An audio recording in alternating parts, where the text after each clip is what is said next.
Mesdames et messieurs, chers amis de l'Institut, j'ai le plaisir ce soir de saluer Monsieur Jean-Claude Barrot pour cette troisième soirée et cycle de conférences sur le thème rapport à l'autre, immigration et racisme.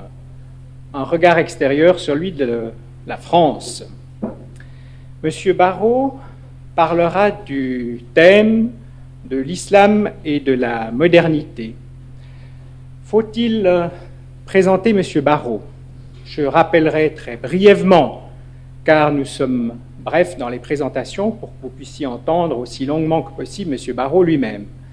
Néanmoins, M. Barrot a une trajectoire pour le moins originale, riche et variée. Je ne citerai que quelques-unes de ses activités: prêtre ouvrier, éditeur, écrivain d'une bonne dizaine de livres chez des éditeurs très différents, ensuite responsabilités politiques diverses, président de l'Office national d'immigration. Il connaît donc très très bien les problèmes d'immigration et c'est surtout à ce titre-là qu'il est présent parmi nous. Il a eu d'autres responsabilités, dont certaines, il a été allégé de certaines de ses responsabilités à la suite de la publication de son dernier livre, que vous avez sans doute vu, de l'islam en général et du monde moderne en particulier. Exemple particulier de la France, oui, le thème de l'islam est intervenu à plusieurs reprises en France. Il était donc assez normal que nous essayions de faire une brève incursion dans ce sujet. Je tiens néanmoins à dire très clairement et à préciser que le thème général de ce cycle ne porte pas sur l'islam. Suite aux nombreux messages que nous avons reçus, je voudrais rappeler qu'il n'est nullement exclu qu'un jour nous consacrions, si parmi vous et parmi les personnes intéressées, certains le désirent, que nous traitions plus en profondeur de l'islam lui-même.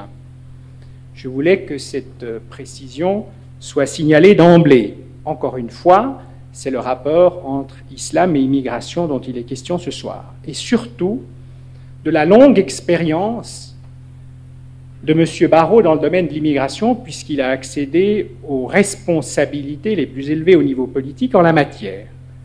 Cher M. Barrot, je ne serai pas plus long. Je tiens à vous remercier très vivement d'avoir fait le déplacement parmi nous. Vous avez donné des dizaines et des dizaines de conférences dans des pays très divers ces derniers temps, et nous sommes très heureux, pour enrichir notre réflexion sur ce cycle, d'avoir votre présence personnelle parmi vous.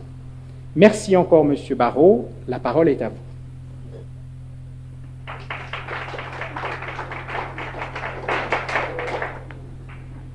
Bon, chers amis, d'abord, je suis très honoré d'être parmi vous. Genève est toujours une étape intellectuelle importante. Vous entendez? Même dans le fond? Oui. Monsieur le professeur a cité quelques-unes de mes activités. Il y en a une qui forme le fil conducteur de ma vie, c'est que depuis 30 ans, je suis auteur. Je ne dirais pas écrivain, parce que ça serait prétentieux, disons auteur. Et je dirais que je suis un moraliste au sens du XVIIe siècle français. C'est-à-dire pas du tout quelqu'un qui fait la morale, c'est le contraire tout à fait je ne fais pas la morale, c'est pas mon genre, mais quelqu'un qui réfléchit sur ce qui fait vivre les gens ensemble, sur le lien social, si vous voulez. Donc je réfléchis sur les religions, sur les nations, sur les cités, et c'est vraiment le thème fondamental de tous mes livres, que ce soit des essais ou des romans.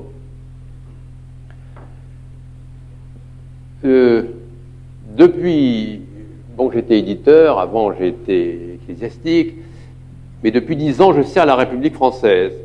Et depuis 10 ans, j'ai fait 5 livres, un tous les 2 ans, comme d'habitude, sur ces sujets. Alors, c'est pour vous donner un peu, il y en a eu un sur la nation, quand j'étais à l'Élysée, conseiller du président. Il y en a eu un sur la religion chrétienne, quand j'étais toujours à l'Élysée. Il y en a eu un autre sur le judaïsme et le sionisme, qui était un roman, il y a 2 ans, et le 5e sur l'islam. Bon, vous voyez en fait le christianisme, le judaïsme et l'islam et la nation. Le même thème de ce qui fait vivre les hommes ensemble. Et je parle des derniers uniquement parce que depuis 10 ans, je suis responsable politique à un niveau élevé en France. Les 4 précédents sont passés comme des lettres à la poste. Celui sur l'Israël a suscité quelques polémiques, mais enfin, il est passé très bien. Et j'étais déjà directeur de l'immigration. Et puis, ce livre sur l'islam, qui est absolument du même style, du même genre littéraire que les précédents, n'est pas passé. Alors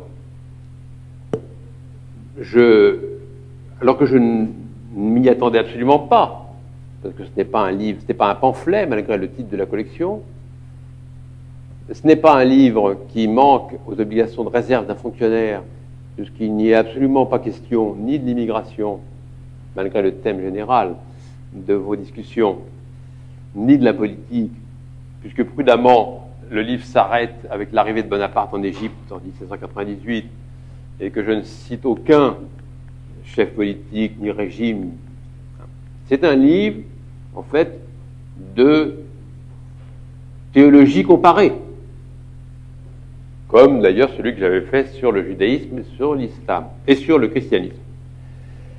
Mais, en effet, j'ai été vidé de mon poste de directeur de l'immigration, et c'est intéressant, je ne suis pas du tout amer, parce que ce sont d'ailleurs des postes qui dépendent du gouvernement, il est libre de nommer et de vider qui il veut, et ce n'est pas du tout un problème politique non plus, simplement ça montre que l'islam est un tabou. C'est un tabou, pas seulement en France, dans le monde européen, y compris l'Amérique. L'Amérique, c'est la Grande Grèce, c'est une Europe outre-mer. Hein? On peut absolument pas en parler librement. Et ça au nom d'un certain nombre d'idées à la mode, qui sont des idées qui ont cours en France, en Allemagne, en Angleterre, dans les 3 grandes cultures européennes, et sans oublier l'Italie ou l'Espagne. La première de ces idées à la mode, c'est que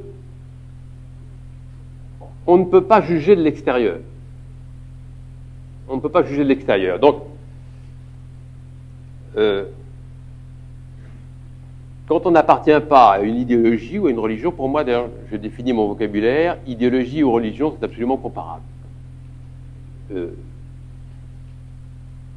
système de référents qui fait vivre les gens ensemble et qui leur donne du sens.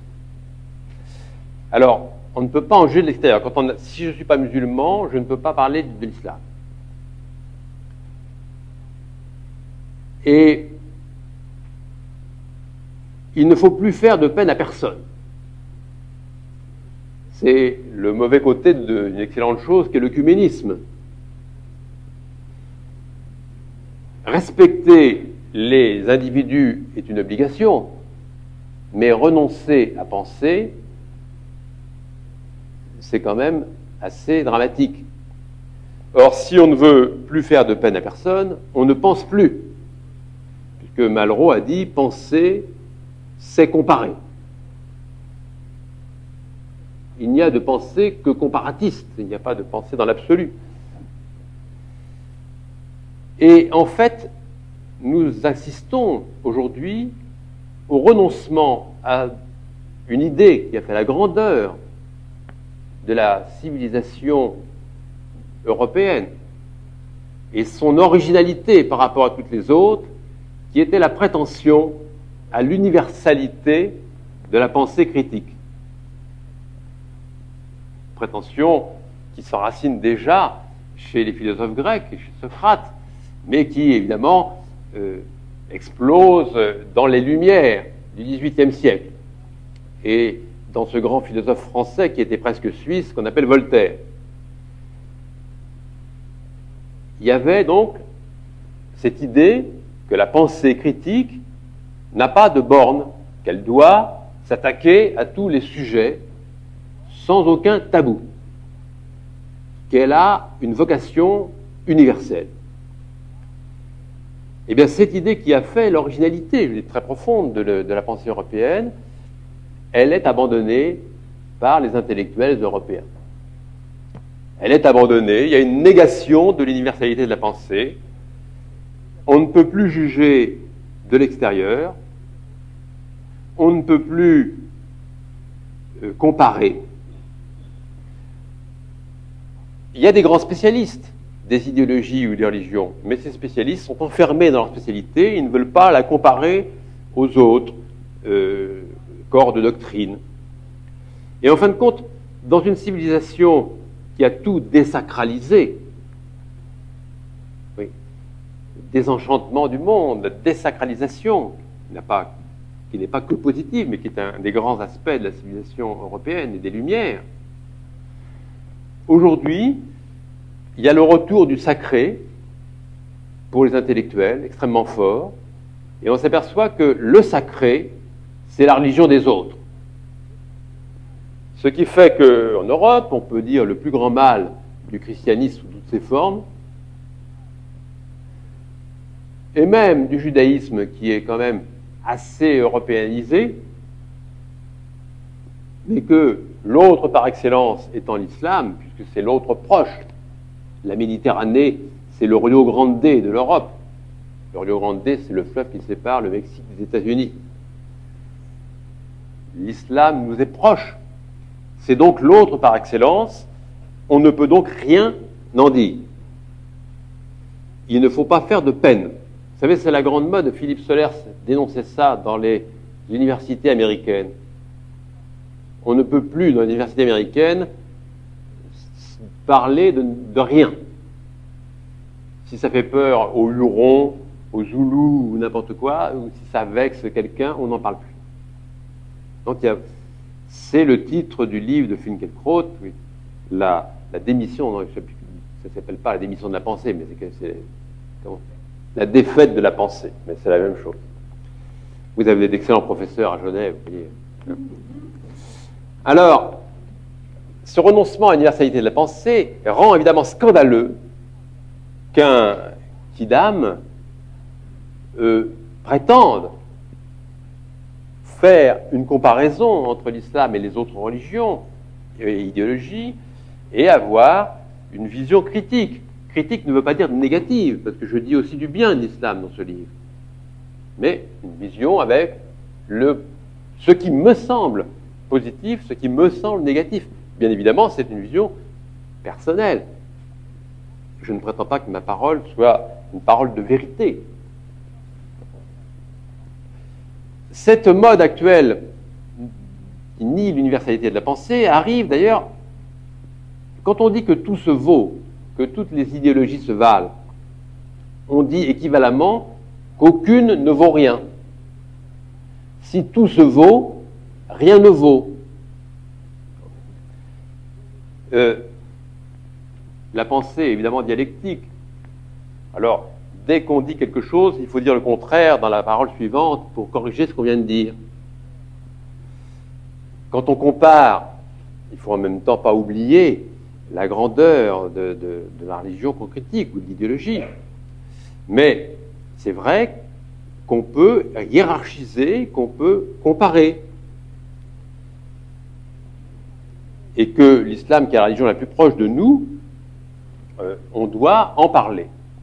Et les intellectuels européens ont renoncé à en parler, d'autant plus que cette religion, elle est intimidante. Elle est intimidante. Bon, comme peut-être pouvait l'être l'Église catholique au temps de la Réforme. Elle reste très intimidante. C'est-à-dire qu'on risque sa vie à en parler. C'est très rare, les idéologies dont on ne peut pas parler sans risquer sa vie. Et que ça veut dire que la communauté internationale accepte de l'islam ce qu'elle n'accepterait d'aucune autre doctrine ou religion dans le monde. Même des choses qui semblent absolument évidentes, mais qui crèvent tellement le regard qu'on ne les voit pas. Si demain le gouvernement indien décidait d'interdire Bénarès aux voyageurs étrangers, ça serait un tollé. Je ne vous parle pas du pape qui interdirait Rome aux non-chrétiens ou d'Israël interdisant Jérusalem aux non-juifs. Je prends l'exemple de l'Inde, donc c'est loin de nous et ça serait un tollé. Or, tout le monde considère comme absolument normal, évident, naturel, que la Mecque et Médine soient interdits aux non-musulmans, ce qui est complètement contraire à la charte de l'ONU, mais c'est normal. Et l'intimidation intellectuelle qui fait que des choses qui sont aberrantes nous semblent anormales. Et en face de cette conjonction d'une grande religion forte et intimidante, quand je parle de fort, c'est pas un jugement de valeur, j'emploie ce terme au sens qu'il a en physique nucléaire. Vous voyez, des attractions fortes et des attractions faibles. L'islam est une religion très forte. La conjonction de cette religion forte et de la démission ou de la défaite de la pensée, et en particulier du renoncement à l'universalité de la pensée des Lumières, fait d'autant plus de ravages que les spécialistes, il faut bien dresser un constat de carence. Nous avons, en particulier en France, 420 spécialistes de l'islam, à peu près, dont beaucoup sont extrêmement éminents. Je n'arrive pas au centième de la science qu'ont pu accumuler un Berck, que je connais bien, et un Rodinson, que je connais aussi, qui sont des géants. Pour ne pas parler des générations de mon âge, Jean-Bruno Etienne, etc. Mais ils ont tous en commun qu'il n'y a absolument pas l'ombre d'une parole critique par rapport à l'objet de leur étude dans leur œuvre. Pas l'ombre.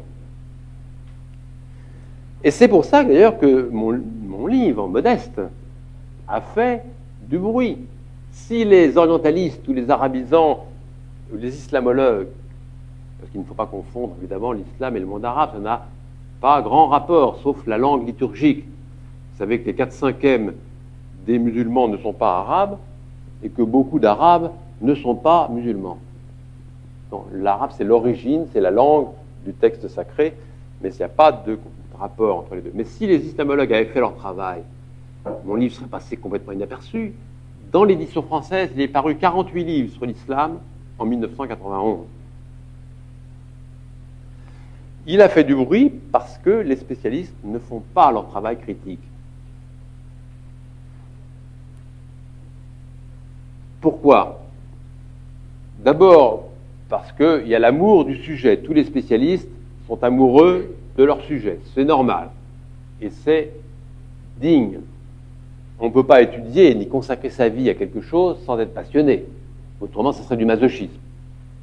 Donc, on ne peut pas reprocher ça aux spécialistes. Mais quand même, au-delà de l'amour du sujet, il doit quand même y avoir toujours, même sur un sujet qu'on aime, un esprit critique.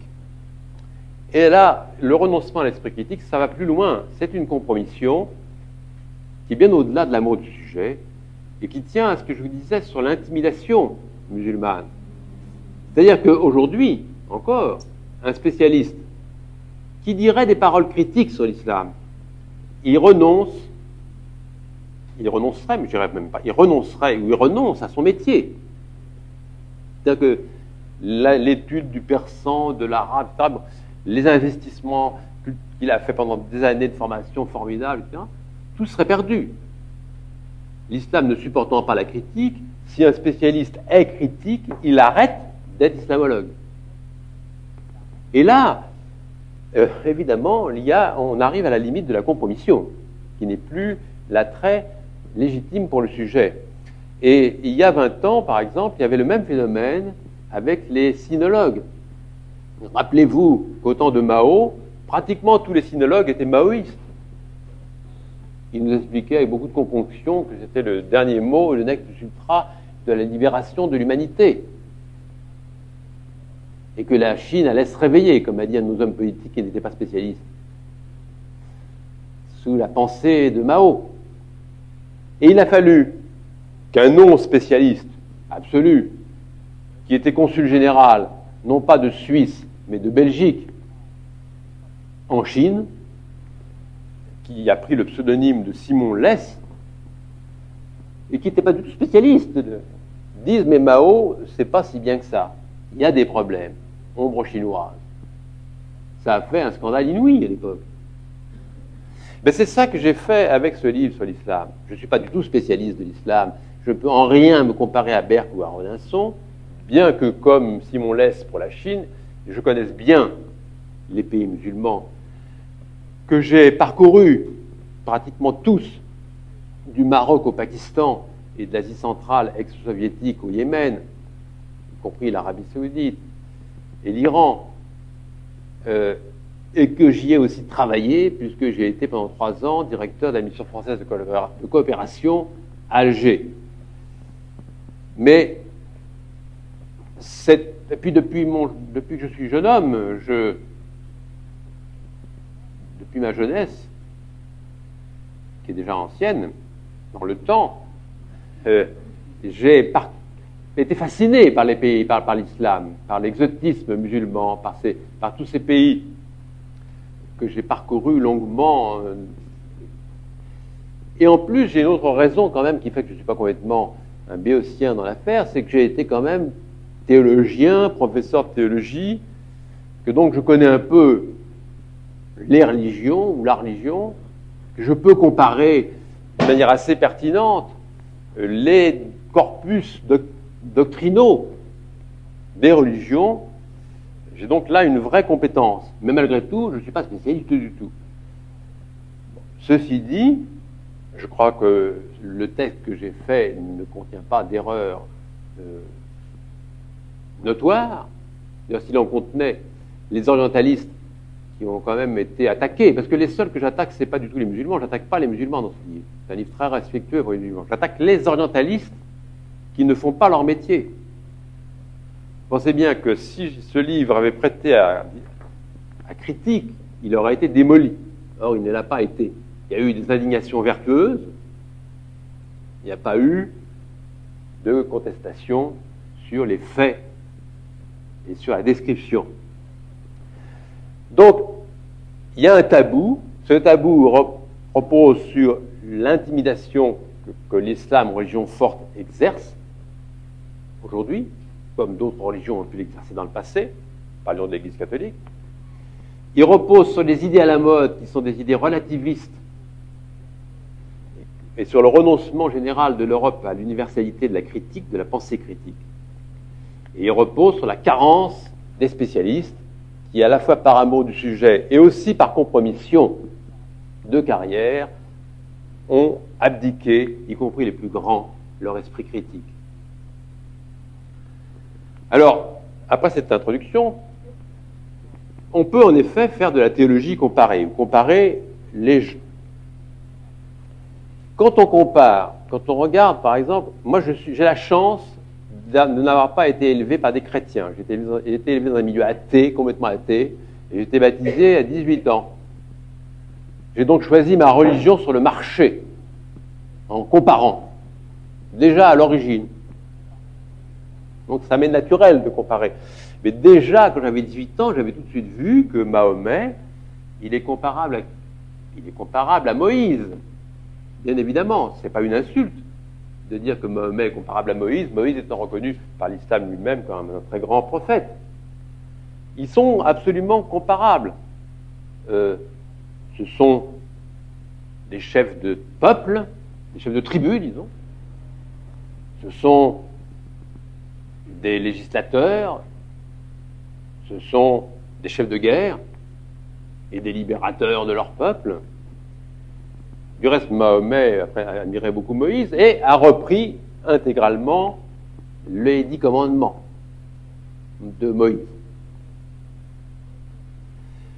Bien, Mahomet ressemble en effet à Moïse dans la typologie religieuse. Il y a une différence, c'est que Mahomet, lui, a réussi. Pas Moïse. Il n'est pas rentré dans la terre promise. Moïse est mort en route. Mahomet est mort au pouvoir, entouré de ses femmes et de ses richesses, glorieux. Bon, c'est pas d'une critique. Moi, qui ai été conseiller d'un président de la République, je ne vais pas dire du mal du pouvoir.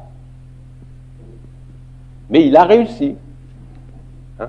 Et tout le monde voit bien qu'il ne ressemble absolument pas, comme type, à deux génies religieux qui ne sont pas postérieurs, mais par exemple Jésus ou Socrate, qui se ressemblent beaucoup. Jésus et Socrate se ressemblent beaucoup, ils ne vivent pas à la même époque, il y en a un qui est dans un univers sémitique, l'autre dans un univers hellénique, mais ils pratiquent tous les deux la maïotique, et tous les deux sont des contestataires, et tous les deux meurent, tués par leur peuple, et par les autorités politiques et religieuses de leur peuple. Bon. Il est bien certain que la figure de Socrate ou celle de Jésus de Nazareth n'ont aucun rapport avec la figure du prophète bédouin Mahomet, qui ressemble en effet à Moïse ou qui ressemble à Abraham. Du reste, pour reprendre la comparaison avec Abraham, elle est très éclairante, parce que Abraham, Ibrahim, vous savez qu'en sémite, les voyelles n'ont pas d'importance, il n'y a que les consonnes qui comptent, donc c'est pour ça qu'on peut dire Abraham, Ibrahim, ou tout ce que vous voudrez. Hein. Mohamed, Mahomet, ça n'a pas d'importance. Et ils vivent tous les deux dans la même région. L'un au sud du désert arabique, l'autre au nord. L'un à la Mecque, l'autre à Our, en Chaldée, terre au Koweït, au sud de l'Irak.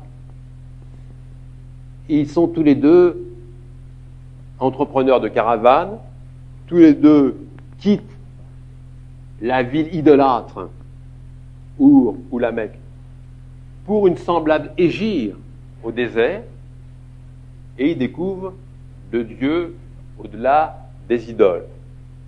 On a l'impression que c'est la même histoire, la même typologie. Et on ne se rend pas, on a du peine à comprendre ou à voir qu'il y a des 20 ou 30 siècles qui les séparent. Et là, il faut comprendre ce que j'appelle le décalage chronologique.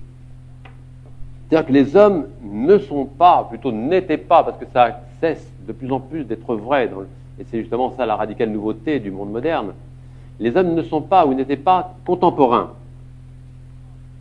Il y a encore 20 ans peut-être, il y avait encore des hommes préhistoriques. Je crois qu'il n'y en a plus. Ou alors ils se cachent. Il y en avait en Nouvelle-Guinée, il y en avait en Amazonie. Il n'y en a plus. Et quand les Européens sont arrivés en Afrique noire, dans beaucoup de régions, pas les régions sahéliennes qui avaient déjà été dominées par l'islam, justement, mais les régions de la forêt, les gens qui rencontrent sont complètement contemporains des hommes qui ont fait les grottes de Lascaux. C'est pas du tout une critique, parce que la préhistoire a été une immense civilisation. Et les hommes qui ont peint les grottes de Lascaux, en France, d'Altamira en Espagne, l'homo sapiens, il y a 20 000 ans, était un artiste extraordinaire. Il avait tout trouvé, y compris la religion et la philosophie. Mais et bien évidemment, les Africains de la forêt, quand les Européens arrivent, sont des hommes préhistoriques, qui ne veut pas dire inférieurs, ni moralement, ni au point de vue de civilisation. Mais ils sont 20 000 ans avant les autres. Eh bien, c'est apparemment que l'islam est la dernière des religions révélées. En fait, quand on regarde les choses d'un œil neuf, c'est la première. C'est-à-dire que Mahomet est contemporain de Moïse ou contemporain encore plus archaïque d'Abraham. Donc l'islam est un judaïsme primitif au sens, sans donner de mots négatifs à primitif. C'est un judaïsme qui surgit, mais qui n'a pas été suivi, contrairement à Abraham et à Moïse, par la longue série des prophètes juifs qui vont faire progresser le message. C'est un judaïsme qui se serait arrêté à Moïse, où il n'y aurait pas eu Jérémie, Isaïe, Job, le Cantique des Cantiques, etc. Sans parler de Jésus de Nazareth. Donc c'est un judaïsme à la fois primitif et universaliste, puisque l'islam a une vocation universaliste. Donc, quand on compare la théologie, on peut donc en porter quelques conclusions. Et la théologie, c'est très important. Nous restons très profondément marqués par le matérialisme. Je parlais de l'esprit des Lumières, mais qui est un esprit critique universel. Le matérialisme, c'est autre chose. C'est-à-dire que nous croyons tous que ce sont les réalités économiques qui dominent le monde. Moi, je crois que c'est absolument faux. Ou plutôt, je crois que c'est secondaire, plutôt que c'est un des facteurs de la complexité du monde. J'ai plutôt tendance à penser que ce sont les réalités intellectuelles ou idéologiques qui dominent le monde, y compris les rapports de production. Et donc, la théologie ou l'idéologie a une extraordinaire importance. On a pu dire que, et avec raison, que la Révolution française, c'est Voltaire et Rousseau. Rappelez-vous le poème de Gavroche, « Je suis tombé par terre, c'est la faute à Voltaire, le nez dans le ruisseau, c'est la faute à Rousseau ». Il avait raison. Eh bien, la théologie a une importance. Prenons quelques exemples. L'indignation. L'indignation, nous croyons qu'elle est normale, qu'elle est naturelle. Elle est naturelle. Mais l'indignation est complètement judéo-chrétienne. Elle n'existe dans aucune autre civilisation. Pour toutes les autres cultures, il est absolument, y compris pour l'islam, normal que le riche domine le pauvre et que le puissant domine le faible. C'est absolument normal. Il ne faut pas parler de l'islam, pour prendre un exemple avec un peu de recul qui nous permet de comprendre. Pour un hindouiste qui voit quelqu'un dominé par un puissant ou écrasé par la pauvreté, il se dira, dans une vie antérieure, ce type a été mauvais. Donc il n'a que ce qu'il mérite. Donc je ne m'en soucie pas. C'est bien, c'est sa faute. C'est de sa faute. Vous voyez à quel point la théologie, et Edgar Morin dit que dans toutes les idéologies du monde, sauf dans le judéo-christianisme, l'intolérable est intolérablement toléré. C'est-à-dire que un musulman ou un hindouiste qui passe devant comme ça, quelqu'un qui est opprimé, c'est pas son problème. C'est le judaïsme prophétique d'après écrasé par la défaite militaire et la dispersion à Babylone, qui invente l'indignation. C'est Job en particulier. Job qui va jusqu'à insulter Dieu. Jusqu'à quand vas-tu te moquer de nous, te foutre de nous, parce que les termes sont très forts en hébreu. Jusqu'à quand vas-tu laisser les pauvres être opprimés par les riches, les faibles être opprimés par les forts? Tu te fous de nous. Job qui injurie Dieu sur son fumier, c'est le début de l'indignation judéo-chrétienne et occidentale. Nous ne pensons pas que l'oppression soit normale. Elle l'est pour le hindouiste, elle l'est pour le japonais Shinto, elle l'est pour l'indignation. La femme, là aussi extraordinaire originalité. Alors là, si la révolte est judéo-chrétienne, la femme est vraiment chrétienne, même si les institutions ecclésiastiques, toutes, y compris la calviniste, ont été horriblement misogynes, comme toutes les institutions en général. Mais c'est quand même le christianisme, malgré ses institutions, qui invente la femme partout ailleurs, dans toutes les cultures de l'univers, y compris dans l'islam, qui sur ce plan n'est absolument pas original. Enfin, le problème de l'islam, c'est qu'il n'est pas original. Il ressemble beaucoup aux religions naturelles de l'humanité. Dans toutes les autres cultures, la femme est enfermée dans... C'est-à-dire qu'elle a une existence à l'intérieur de la maison. Les Grecs appelaient ça le gynécée, les musulmans appelaient ça le harem. Mais c'est la même chose. Il n'y avait pas plus de femmes sur l'agora d'Athènes au temps de Périclès que rue d'Ilouche Mourad à Alger aujourd'hui. On reconnaît un pays chrétien qui a été christianisé, même par un christianisme sicilien, au fait qu'il y a des femmes au marché. Dans toutes les autres civilisations, vous allez dans les marchés, il n'y a pas de femmes. Il n'y a que des mecs. Hein? Les femmes sont enfermées dans la maison. Eh oui. Hein? Et le Mahomet dit que la femme est une prisonnière de guerre. Ce qui était une parole progressiste. Parce qu'il s'adressait à des bédouins qui avaient l'habitude de faire des razzias et de prendre des otages. Et donc, pour eux, les prisonniers de guerre avaient de la valeur, puisqu'ils allaient les échanger contre rançon.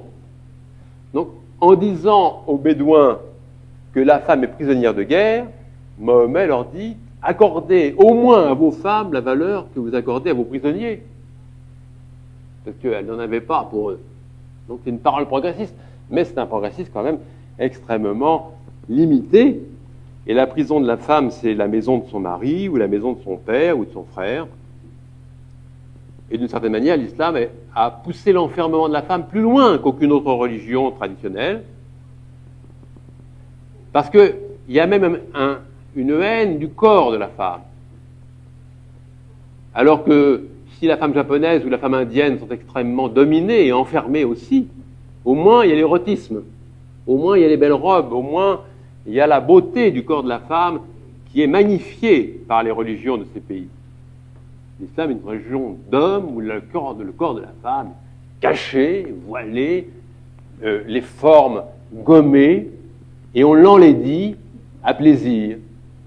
C'est quand même assez extraordinaire. Le changement, il faut vous rendre compte que pour toutes les religions, sauf pour les judéo-chrétiennes, le changement, c'est le péché par excellence. Et ce n'est pas seulement vrai pour l'islam. Mahomet, évidemment, n'est pas propice au changement, puisqu'il clôt la révélation. Et après moi, il n'y a plus rien. Mais c'est vrai pour les Japonais, pour les Indiens.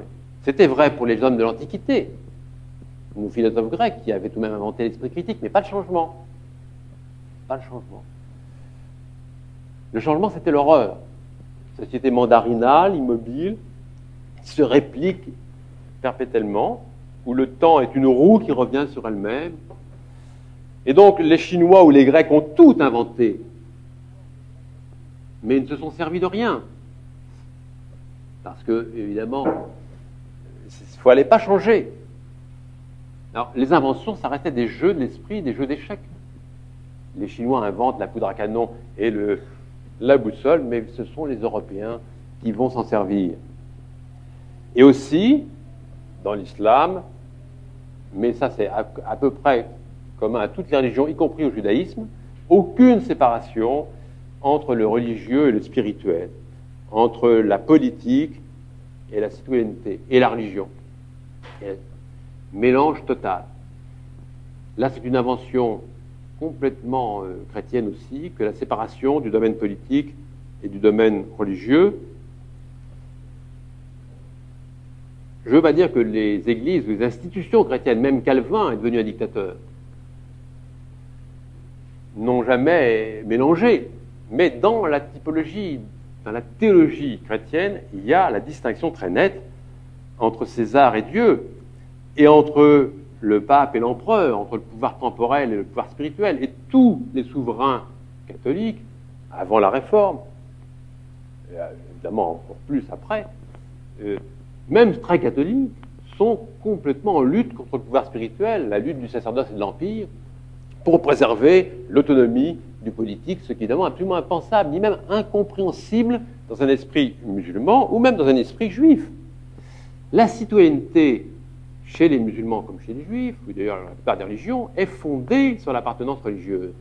Si on n'est pas musulman, on n'est pas vraiment citoyen dans un pays musulman. L'extraordinaire, la dissociation. L'édit de Nantes, quand Henri IV dit pour être français, il n'y a pas besoin d'être catholique. C'est une révolution, mais fondamentale, je dirais. Extraordinaire. Dissocier la citoyenneté de la religion. Ça n'existe pas dans l'islam. Bien sûr, il y a un statut pour les non-musulmans, mais d'abord uniquement pour les chrétiens et pour les juifs. Mais c'est un statut complètement dominé, asservi, inacceptable, de citoyens de 5e zone. Quant aux non-chrétiens et aux non-juifs, c'est la mort. Parce que Mahomet, évidemment, avait entendu parler du christianisme et du judaïsme. Il avait entendu parler du christianisme parce qu'il était caravanier, donc il voyait, quand il allait au nord, en Jordanie ou en Syrie, des communautés chrétiennes, des prêtres. Même ses disciples ont été recueillis par le négus chrétien d'Abyssinie. Et puis les Juifs, il y avait une communauté juive à Médine, la ville où ils étaient réfugiés. Mais il n'a jamais lu les évangiles, ni les prophètes juifs. Il connaissait du christianisme ou du judaïsme des rumeurs portées par la rumeur des souks. Quelques noms, quelques figures, mais vraiment peu. Peu. Et donc, quand on parle des 3 monothéismes, je ne pense pas que ce soit vrai. Je crois que autant christianisme et judaïsme sont interpénétrés, que les juifs n'acceptent pas qu'on parle du judéo-christianisme, ils ont probablement raison, mais les chrétiens ne peuvent pas nier que Jésus soit un prophète juif, complètement, dans ses paroles même. Autant l'islam n'a aucun rapport avec les 2 précédents, sauf, je vous dis, de quelques rumeurs reprises dans le Coran, et est un monothéisme original, archaïque, primitif au sens des peintres primitifs, qui surgit dans le désert, apparemment après les 2 autres, mais en fait bien avant, de plus loin dans l'histoire. Alors, je ne dis pas que l'islam n'a rien apporté, je dis que l'islam est infiniment moins original que le judaïsme et 100 fois moins que le christianisme. Et original, ça ne veut pas dire meilleur. L'originalité, c'est une vision objective. C'est-à-dire du nombre d'informations, des idées nouvelles, etc. C'est un monothéisme très primitif, et ce qu'il a en propre, mais qui ne lui appartient pas seulement, qui appartient aussi aux Juifs, c'est le sentiment très fort de la transcendance. La transcendance. Ça, c'est quelque chose de très fort dans l'islam, qui lui permet de fonder une forte morale et de donner du sens à la vie des hommes et des femmes. Il est certain que le croyant de l'islam sait mourir, et donc il sait vivre. Puisque Montaigne a dit que philosopher, c'est apprendre à mourir. Donc pour savoir vivre, il faut savoir mourir. L'islam permet aux gens d'affronter dignement la mort et donc d'avoir une vie digne. C'est une grande religion qui vient du fond des âges archaïques, qui a peu de rapport avec le judéo-christianisme, grande religion du désert, très primitive, au sens des primitifs flamands, et peu originale à part cette notion de la transcendance. C'est-à-dire que sur tous les points dont nous avons parlé, l'indignation et la révolte, la femme, le changement, très comparables, par exemple, aux religions de la Chine ou de l'Inde, à part le monothéisme transcendant. Mais au point de vue de la vision sociale, peu original, peu novateur. Ce qui explique que l'islam a assez bien réussi à conquérir les civilisations prémodernes et à se métisser avec elles. L'islam est fondé sur la conquête, c'est la seule religion qui est fondée sur la conquête. Je ne suis pas antimilitariste, donc la conquête ne me fait pas peur.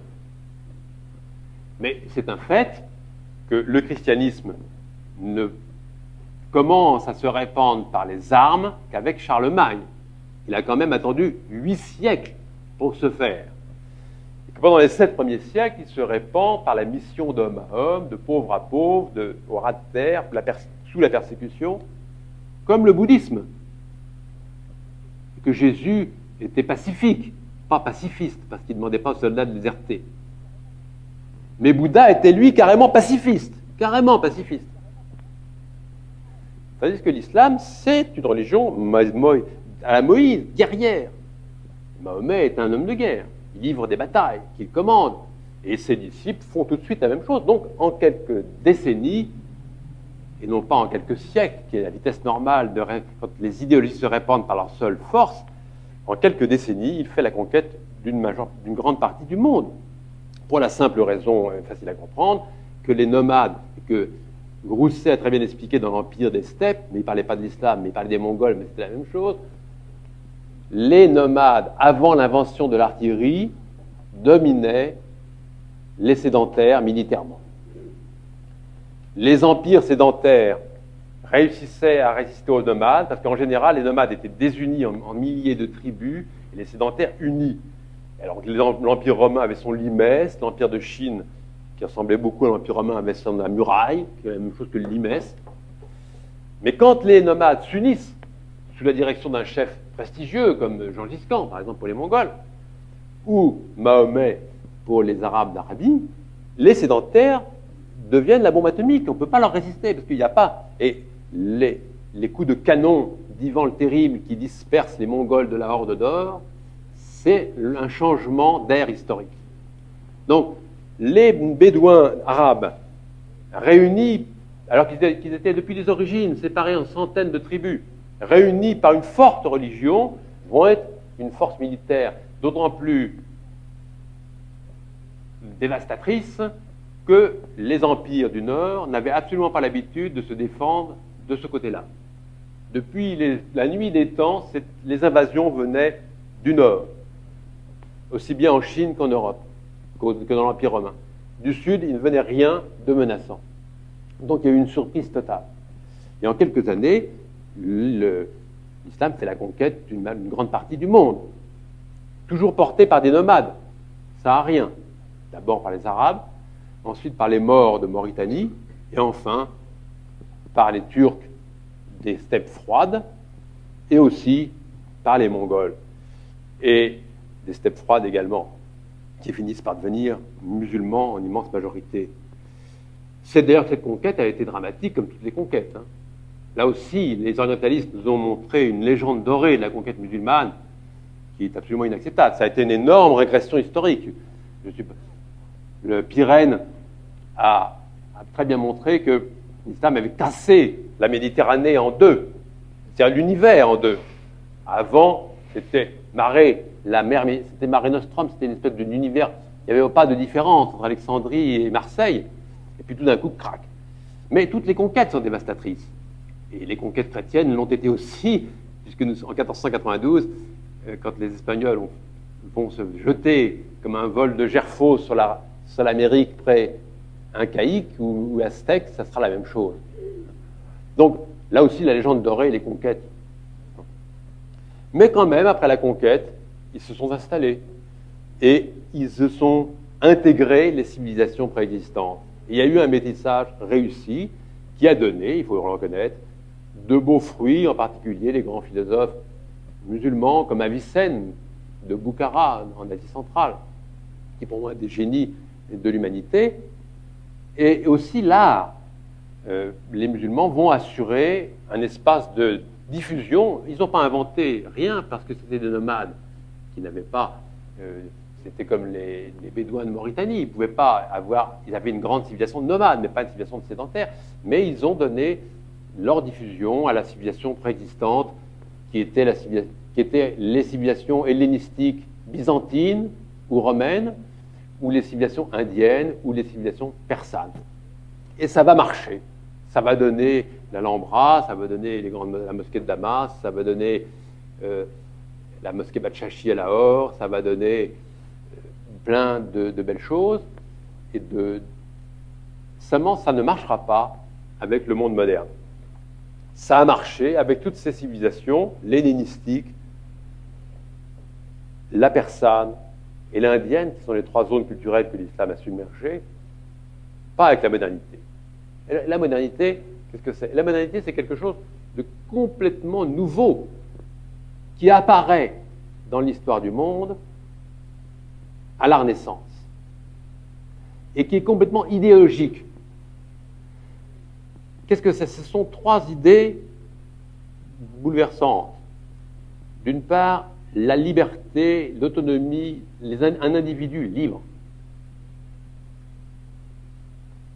L'esprit critique et l'acceptation et le goût du changement. C'est ça la modernité. Alors on voit bien, si on prend ce critère, que dans l'Antiquité gréco-latine, est-ce qu'elle était moderne? Non. Bien sûr, Jules César nous est très proche, ou Alexandre, parce que ce sont des individus extrêmement individualistes, et parce que ce sont des esprits critiques. Les aruspices ne pouvaient pas se regarder sans rire. Mais ils avaient horreur du changement, parce que c'était une société mandarinale. Le Moyen-Âge des cathédrales et des églises romanes, est-ce qu'il était moderne? Non. Parce que c'était des individus extrêmement libres et autonomes. La figure du professeur, du moine, du chevalier, etc. C'était aussi, et là c'est différent de l'homme antique, des individus épris de changement. Les hommes du Moyen-Âge. Pourquoi épris de changement? Parce que le christianisme avait fait cette invention extraordinaire de la Pentecôte. C'est-à-dire, le prophète a parlé, mais l'Esprit Saint est venu, et puis donc vous pouvez changer tout ça au fur et à mesure des siècles en fonction des circonstances. C'est ça, l'extraordinaire invention. L'Esprit Saint est là, donc. Il est dans l'Église, la communauté peut donc changer, comme ça elle peut tripatouiller. Le changement est tout à fait dans la tête des hommes du Moyen-Âge. C'est le messianisme. Mais, est-ce qu'il était moderne? Non, parce qu'il n'avait pas l'esprit critique. Il y avait la Sorbonne, le poids d'une théologie dominatrice. Qu'est-ce qui se passe à la Renaissance? Il se passe que les musulmans prennent Constantinople, que quelques milliers d'intellectuels, parce que la ville n'était pas bloquée par la mer, mais par la terre, il n'y avait pas de flotte, s'en vont en Italie, dans les cours des cités italiennes, et là, on les reçoit avec honneur, ils amènent des manuscrits de Platon ou d'Aristote, et ils deviennent cardinaux chez le pape comme Bessarion, etc. Et ça déclenche la Renaissance. Pour la première fois, à l'individualité libre et le goût du changement de l'homme médiéval s'ajoute l'esprit critique de l'Antiquité, et ça donne l'explosion de la modernité. Et l'Europe explose comme une bombe atomique, pour le meilleur et pour le pire. Et Braudel disait, il y a deux Chines, la Chine d'Orient et la Chine d'Occident qui se ressemblent complètement. C'est l'Europe et la Chine, qui ont le même nombre d'habitants, parce que s'il y a 1 milliard de Chinois, il y a 1 milliard d'Européens, toujours le même nombre d'habitants, et qui ont eu la même organisation pendant des millénaires. À l'Empire des Romains répondait l'Empire des Han, qui avait exactement la même structure, les mêmes frontières. Bon. Pourquoi la Chine d'Occident tout d'un coup explose? Pour des raisons idéologiques, parce qu'elle a été christianisée et que tout d'un coup elle sort par le messianisme de la société mandarinale. Et alors, c'est cette explosion de la modernité. Et l'islam, là, n'arrive pas à faire fond. autant il a pu, après la conquête, s'assimiler les vieilles cultures prémodernes, grecques, persanes ou indiennes, autant il va caler devant la modernité. Au début, on ne s'en rendra pas compte.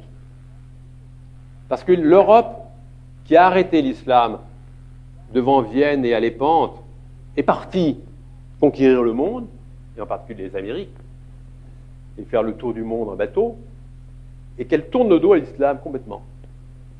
Elle ne le regarde plus. Il faudra attendre la fin du XVIIIe siècle pour que les hasards de la politique intérieure française et de la guerre entre la France et l'Angleterre amènent un homme des Lumières, un Diderot casqué, Bonaparte, avec ses 20 000 soldats qui ne croyaient ni à Dieu ni à diable, enfants de l'armée d'Italie et de l'armée du Rhin, et de Sambre-et-Meuse, c'est en Belgique, Sambre-et-Meuse, qui disait « Si le ciel vient à tomber, nous le recevrons sur nos baïonnettes », entouré d'une centaine au moins de savants, de chimistes, d'archéologues, toute l'encyclopédie qui débarque en Égypte. Et l'islam, là, alors là, qu'est-ce qu'il y a en Égypte? Il y a les Mamelouks. Les Mamelouks, ils n'ont pas changé depuis l'Égypte. Et là, à l'heure, on se rend compte tout d'un coup que l'islam a pris plusieurs siècles de retard. C'est cette fameuse bataille des pyramides. Bonaparte, dans cette bataille, n'a absolument pas été génial, il n'a rien dit, il n'a rien fait. Il n'a pas donné d'ordre spécial. C'est pas du tout comme dans les campagnes d'Italie ou dans les campagnes qui vont suivre. Simplement, une armée moderne du XVIIIe siècle, en plus l'armée républicaine, l'armée de l'an, je ne sais plus combien, 7, monsieur le professeur, 98, l'an 6. Arrive, et d'un côté, c'est une armée moderne. Les officiers français disent former le carré, premier rang, un genou en terre, deuxième rang, charger les fusils, troisième rang, baïonnette au canon, la première batterie, les batteries dans les angles des carrés, etc. Ne tirer qu'à mon commandement. Et de l'autre côté, il y a les cavaliers de la djihad, qui chargent comme au temps de l'Hégire, chacun pour soi et Dieu pour tous. Allah Akbar, brandissant le cimetière. Et ils sont magnifiques. Ce sont les meilleurs cavaliers du monde. Chaque mamelouk vaut 100 Français individuellement. Mais ils sont chacun pour soi et Dieu pour tous. Et alors, attendez qu'ils arrivent, attendez. Premier rang feu, deuxième rang feu, troisième rang feu, première batterie feu, deuxième batterie feu, première batterie feu. Carré numéro 1 pour un déplacement de 100 pas sur la droite, carré numéro 2 par déplacement de 100 pas sur la gauche, carré numéro 5 par déplacement. À la fin de la journée, 20 000 cadavres de chevaux. Nagasaki.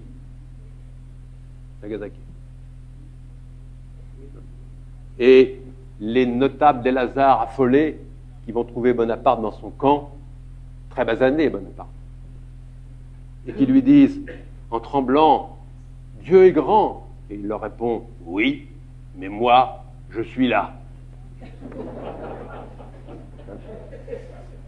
Et de cette bataille-là a commencé l'extraordinaire malaise de l'islam avec le monde moderne, la prise de conscience terrible qu'il avait raté le tournant de la modernité.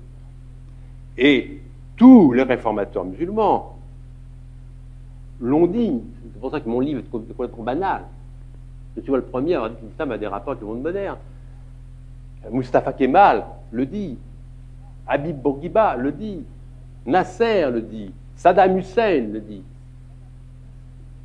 Oui, et même Kadhafi à sa manière délirante. Et ils cherchent à y remédier. Ils n'y sont pas arrivés jusqu'à ce jour. Contrairement aux Japonais. Les Japonais ont eu la même histoire que l'islam. Ils ont commencé par foutre les Européens à la mer pendant des siècles, parce qu'ils étaient quelques-uns, quelques jésuites barbus. Et puis tout d'un coup, la flotte américaine de l'amiral Perry au XIXe siècle apparaît devant Tokyo. Et là, les samouraïs, tout à fait comparables aux Mamelouks. La même civilisation militaire, le même mépris de la femme, la même horreur du changement, la même. Sauf le Dieu transcendant. Mais c'est presque un détail, comme dirait l'autre. Ils se disent, si on ne devient pas moderne. Ces chiens d'Européens, vous nous mangez le foie. Tout samouraïs que nous soyons. Et alors, ils font ce que n'ont pas su faire les Mamelouks. Ils se modernisent. C'est l'ère Meiji. Ils ne deviennent pas chrétiens, ils restent shinto. Mais, puisque c'est la flotte qui leur avait fait peur, 40 ans après, ils écrasent la flotte russe à Tsushima. 80 ans après, la flotte américaine à Pearl Harbor. Et aujourd'hui, l'économie mondiale. Il ne faut pas oublier que le Japon était un pays complètement sous-dev il y a 150 ans, ressemblant tout à fait à l'Éthiopie, du Négus. Complètement. Que donc, ils ont intégré la modernité parce qu'ils étaient patriotes, et ça a modernisé le Japon. L'islam n'a pas connu cette modernisation, il n'a pas connu l'ère Meiji, il n'a pas connu les réformateurs des réformes catholiques et protestantes, il n'a pas connu les humanistes du chrétien de la Renaissance, il n'a pas connu les théologiens progressistes, il n'y a pas de Hans Kung musulman, et il cale devant le monde moderne, d'où cette espèce d'horrible malaise, d'autant plus que cette religion est une religion militaire et conquérante, donc ça lui est infiniment, je dirais qu'à la limite, les chrétiens ou les juifs pourraient plus mieux accepter ça, parce que les chrétiens ont une théologie. Ils ont une théologie de la victoire, comme les Juifs, Dieu est avec nous, mais ils ont aussi une théologie de la défaite, rédemptrice ou sacrificielle, comme les Juifs. Les musulmans n'ont pas de théologie de la défaite. Donc, ça leur est insupportable, incompréhensible. Et pourtant, ils sont battus depuis 2 siècles, à tous les points de vue, économiques, militaires, etc. Et ils n'arrivent pas à se moderniser, à l'exception de quelques points, comme la Turquie, exceptionnelle, et encore très menacée. Et pourquoi la Turquie? Parce que les Turcs sont d'abord turcs, avant d'être musulmans. Je connais bien les Turcs. Ils sont secondairement musulmans. Et ils sont d'abord turcs. Et quand les Alliés, en plus c'est un vieux peuple impérial, dont on dit beaucoup de mal, parce qu'on ne voit les Turcs à travers nos Arméniens et nos Grecs, évidemment, ça ne donne pas une haute opinion des Turcs, mais enfin c'est une grande nation militaire et impériale qui n'avait jamais été colonisée, ils étaient colonisateurs. En 1918, ils étaient encore sur l'Adriatique. Et ils n'ont pas été battus en plus, pendant la guerre de 14. Ils étaient victorieux. Mustafa Kemal, général,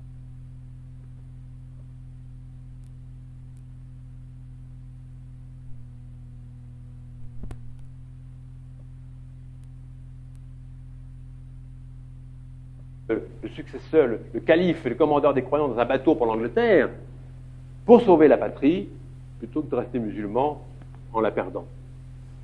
C'est le seul. C'est pas pour rien que la Turquie est le pays le plus développé des pays musulmans et c'est la Corée du Sud de l'Occident. C'est fragile, parce que le kémalisme est lui-même remis en cause. Mais ça montre que c'est possible. Ceci dit, ça a été fait sur le plan politique, pas sur le plan théologique ou intellectuel.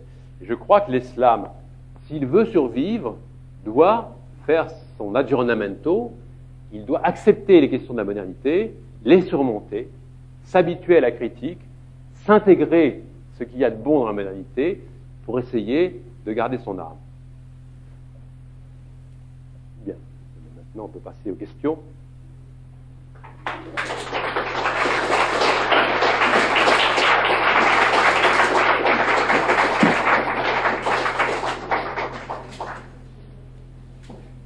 Merci, Monsieur Barrault, pour ce très intéressant exposé. Permettez-moi de vous dire simplement que vous avez été dans la tradition de l'Institut par votre liberté de penser et par l'aspect provoquant de vos questions. C'est une des caractéristiques de cet Institut de discuter très librement de tous les problèmes, sans exception.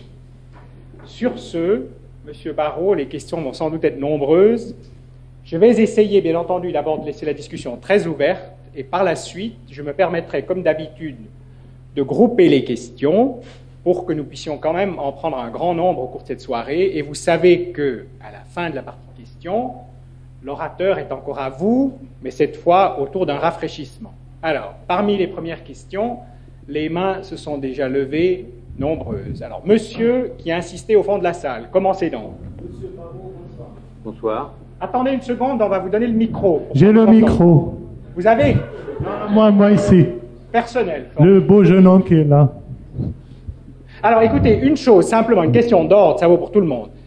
Je tiens vraiment strictement à ce que vous essayiez de vous en tenir à des questions, hein, et pas de contre-conférences. Faites l'effort pour tous, s'il vous plaît, parce que sinon il n'y aura que 2 ou 3 questions. Alors non, écoutez, attendez, juste une seconde, une petite question d'ordre. J'ai dit au début, et je vous assure que nous sommes hommes de parole, que vu le nombre de suggestions qui nous ont été faites, nous pourrons tout à fait organiser un cycle de conférences aussi riche que possible en collaboration avec les différents acteurs concernés, sur l'islam par exemple. Mais ce soir, alors je vous prie vraiment de ne pas faire de contre-conférence, mais de formuler des questions maximum en quelques mots. C'est la règle du jeu. Monsieur Barrault, le moins que je puisse penser, c'est que votre conférence, que vous êtes, si je puis dire, évolutionniste. Puisque vous avez dit que ce n'est pas le caractère économique qui fait fondamentalement le progrès, en quoi la Turquie ou le Japon est un pays civilisé. Mais votre question est intéressante, mais j'ai pas employé la notion civilisée. Civilisation, ça veut dire organisation complexe de société, art, poésie, amour, etc. J'ai jamais dit que c'était absent de l'islam, ni du Japon, ni de ces grandes civilisations. J'ai parlé de la modernité, et j'ai pas porté un jugement de valeur positif sur la modernité, ni négatif d'ailleurs. D'ailleurs, je crois qu'il faut que l'historien, dans un premier temps, constate. Quand on utilise c'est pourquoi, donc, c'est qu'il y a une comparaison. Et comme vous aimez très bien la comparaison, je me suis dit que vous avez comparé les pays chrétiens qui ont été dans la modernité, et puis les pays qui sont très loin de la modernité parce qu'ils sont musulmans.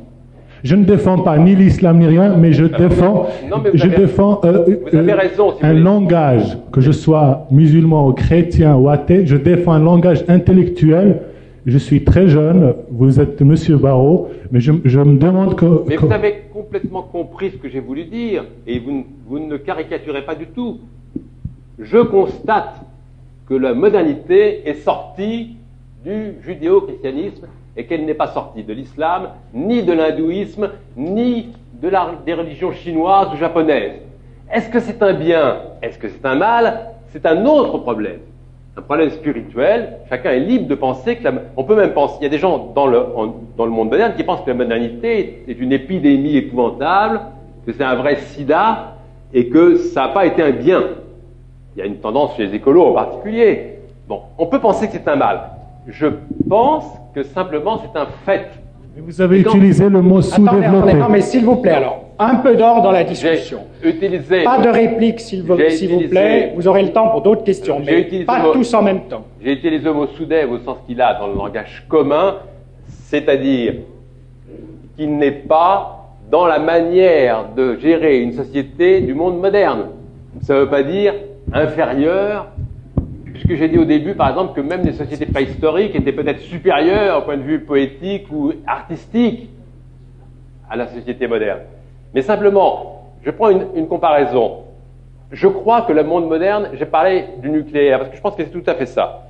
Elle est incontournable. On peut le regretter, mais prenons l'exemple d'une centrale nucléaire.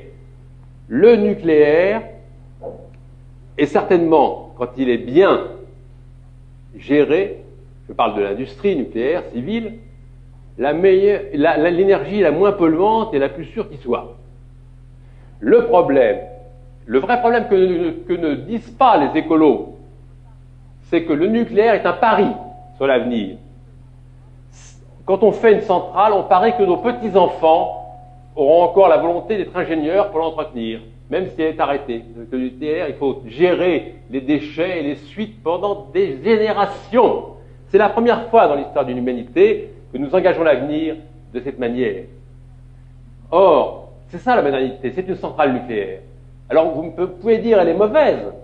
On peut vivre comme je ne sais plus comment s'appelle cette secte protestante américaine, les Amish. On peut vivre, mais les Amish ne peuvent vivre à côté des centrales nucléaires que parce qu'il y a des gens dans les centrales pour les entretenir. S'il n'y avait plus personne, s'il n'y avait plus d'ingénieurs dans les centrales, ça serait Tchernobyl. Mais on n'a plus le choix. Il nous faut maîtriser ça, tous ensemble.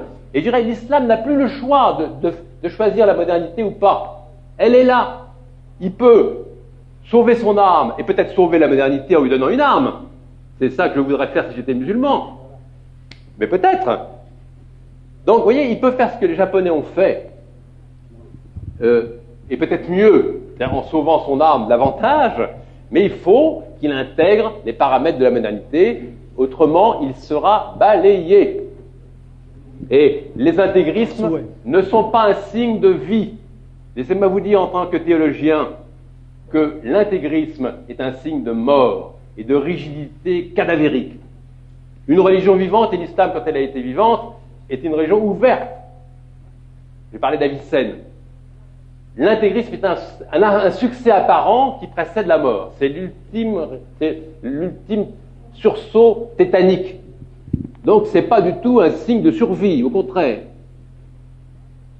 Je souhaite à l'islam d'intégrer les questions de la modernité et de jouer sa partition dans le décor mondial pour sauver la Terre comme les autres grandes sagesses spirituelles. Donc je ne souhaite pas sa disparition, je souhaite sa transformation pour qu'il puisse dominer le monde moderne et non pas seulement réagir contre.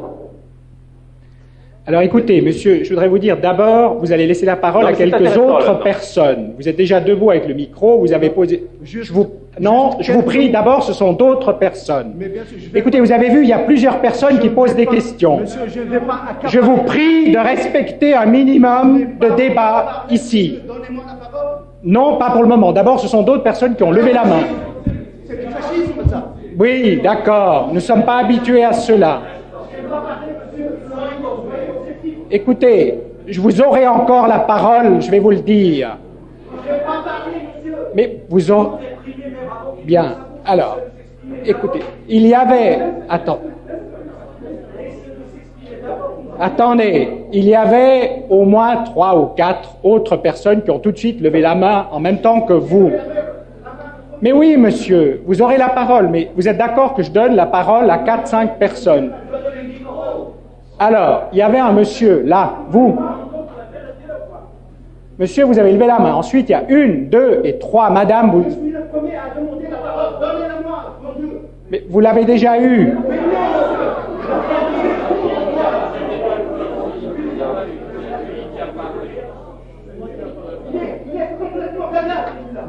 Mais... Vous avez la parole, alors. Allez-y, allez-y, allez-y.